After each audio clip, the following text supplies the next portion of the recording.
एक बार एक आदमी, कह लीजिए मोहन, एक रेस्टोरेंट में गया और वहाँ उसने 5 स्लाइस ऑफ पिज़्ज़ा ऑर्डर किया। एक पिज़्ज़ा जिसके 5 पीस होंगे, और आकर अपने टेबल पर बैठकर लैपटॉप खोलकर अपना ऑफिस का कामकाज करने लग गया। उसका ध्यान सामने गया, टेबल पर एक और आदमी बैठा था, कह लीजिए सोहन। मगर उसे ज़्यादा तवज्जो ना देते हुए मोहन ने अपना कामकाज जारी रखा। इतने में वेट्रेस आई और टेबल पर पिज़्ज़ा के 5 स्लाइस रख के चली गई। अभी मोहन अपना पहला स्लाइस उठा पाता, उससे पहले ही सोहन ने, सामने वाले आदमी ने, पिज़्ज़ा का पहला स्लाइस उठाकर खाना शुरू कर दिया। तो मोहन को बहुत गुस्सा आया। ये क्या बात हुई? पिज़्ज़ा मैंने ऑर्डर किया और मेरे पिज़्ज़ा में से मुझसे बिना पूछे ये सोहन ने एक स्लाइस उठाकर खाना भी शुरू कर दिया। मगर उसे लगा शायद भूखा होगा, तो इग्नोर करते हुए उसने चुपचाप दूसरा स्लाइस उठाया और खाने लग गया, ये सोचते हुए कि बचे हुए 3 स्लाइस तो मैं ही खाऊंगा। मगर जैसे ही सोहन का पहला स्लाइस ख़त्म हुआ, उसने तुरंत से एक और स्लाइस उठा लिया। ये देखकर मोहन को बहुत गुस्सा आया। कितना बुरा आदमी है। मैंने पहला स्लाइस खाने दिया तो इसका मतलब ये नहीं कि एक और स्लाइस मुझसे बिना पूछे उठा लेगा और खाने लग जाएगा। कितना बदतमीज़ आदमी है।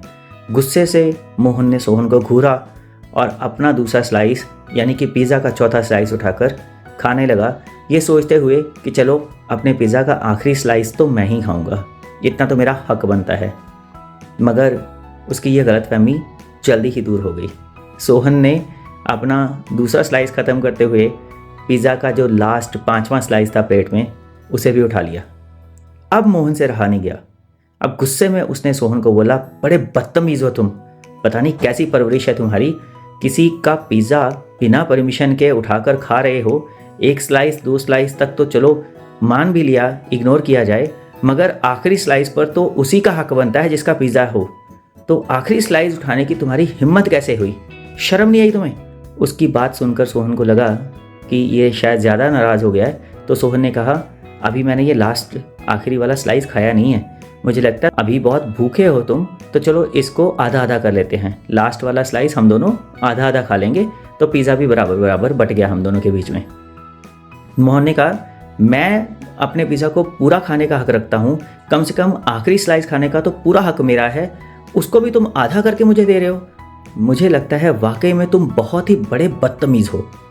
इतने में वेट्रेस आई और टेबल पर एक और pizza, same 5 slice of pizza उसने रख दिए, वैसा ही पिज़्ज़ा जैसा पहले अभी उन दोनों ने खाया था। मोहन को लगा, ये क्या बात हुई? पिज़्ज़ा तो मैंने ऑर्डर किया और वो हमने खा भी लिया, अब ये दूसरा पिज़्ज़ा क्यों रख रही है? उसने वेट्रेस से पूछा, ये क्या बात मैम, मैंने तो एक ही पिज़्ज़ा ऑर्डर किया था, आपने ये दूसरा क्यों रख दिया? वेट्रेस ने कहा, सर ये आपका पिज़्ज़ा है। तो मोहन ने कहा, वो पहले वाला? वेट्रेस ने कहा, वो तो सोहन जी का था। अब जाके मोहन को रियलाइज़ हुआ कि इतनी देर से वो जो एक ओपिनियन बिल्डअप कर रहा था सोहन के लिए, जो गुस्सा वो दिखा रहा था, जो अंदर ही अंदर सोहन की परवरिश पर सवाल उठा रहा था, और जिस बदतमीज़ी से उसने सोहन से बात की, उस सब का जो कारण था वो उसका एक ओपिनियन बिल्डअप कर लेना था बिना सोचे समझे। पिज़्ज़ा तो असली में सोहन का ही था, मोहन का नहीं। अब मोहन को बहुत शर्मिंदगी हुई और उसने सोहन से माफ़ी मांगी और कहा, सॉरी, मुझे नहीं पता था कि वो पहले वाला पिज़्ज़ा आपका है, और मैं बिना मतलब के आप पर बहुत गुस्सा कर रहा था, मगर आपने फिर भी शांत रहते हुए अपने पिज़्ज़ा में से मुझे 2 स्लाइस खाने दिए, और तो और आखिरी स्लाइस को भी 2 भागों में बांट के उसे भी मेरे साथ शेयर किया। इससे पता चलता है कि आपकी परवरिश कितनी अच्छी है और आप कितने वेल मैनर्ड, वेल बिहेव्ड और वेल कल्चर्ड इंसान हो, और मैं आपके बारे में कितना गलत सोच रहा था, और ये सोचते सोचते मैंने कितनी जल्दी बुरे तरीके से रिएक्ट भी कर दिया, रादर ओवर रिएक्ट कर दिया। तो मोहन एक बार और माफ़ी मांगता हुआ अपना पिज़्ज़ा भी सोहन की तरफ बढ़ाता है और कहता है कि अब हम इस 5 स्लाइस पिज़्ज़ा को भी बांट कर आधा आधा खाएंगे, 2.5 स्लाइस मैं खाऊंगा और 2.5 आप। तो इस कहानी से हमें 2 शिक्षाएं मिलती हैं। एक तो ये कि हमें बिना सोचे समझे किसी के बारे में तुरंत ही कोई ओपिनियन बिल्डअप नहीं कर लेना चाहिए, समय देना चाहिए और फिर उसके बाद कोई धारणा बनानी चाहिए।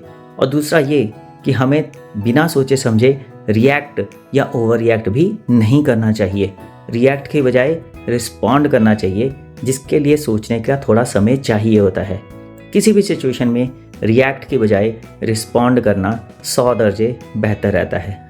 तो उम्मीद करता हूँ आप भी बिना सोचे समझे ना तो किसी के बारे में ओपिनियन बिल्डअप कर लेंगे और ना ही किसी सिचुएशन में तुरंत रिएक्ट करेंगे या ओवर रिएक्ट करेंगे, बल्कि रिस्पॉन्ड करेंगे। धन्यवाद।